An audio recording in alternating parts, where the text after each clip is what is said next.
nta kindi kintu yigeze arebaho ndaza kubivuga mu buhamya, gusa yankundiye ukuri namubwije. Namubwije ukuri, mubwira ko nera ku mutima nera no ku ikofi.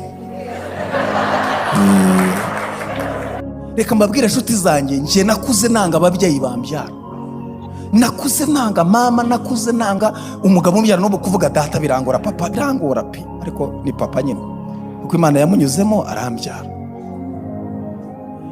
Naravuga ngo mbonye mama bitewe n'umubabaro n'amarira narize, ni ingumi imwe yo mu menyo. Ndi mu bantu bababaye, ntabwo navuga ko ndi nomere ya mbere, buryo duhinda turarutana. Yego, buri muntu wese n'agahinda ke biterwa naho wanyuze, ariko mu bantu bababaye narababaye.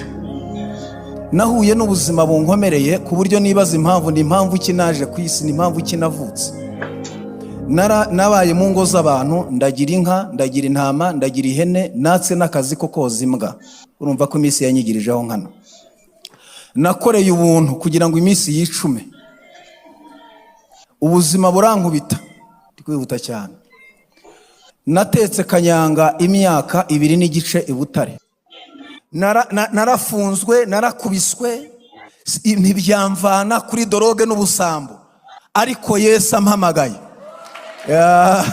Yesu ampamagaye, numva ijwi ndaryitaba. Mama yihaniye mu bukwe bwanjye, ubu ni umurokore mwiza cyane no mupeni ko mu bukwe bwanjye yabonye imirimo y'Imana, aravuga ngo Imana y'umuhungu wanjye nzayikorera, ndayizeye. Reka mbabwire inshuti zanjye, kugira ngo ngewe ngire ibihe byiza nezerwe, ntibisaba kundirimbira, ntibisaba n'ikindi. Iyo ngiye muri dushe nkakaraba, nkajya muri dushe nkakaraba, nishimwe ku buzima bwanjye. Haleluya.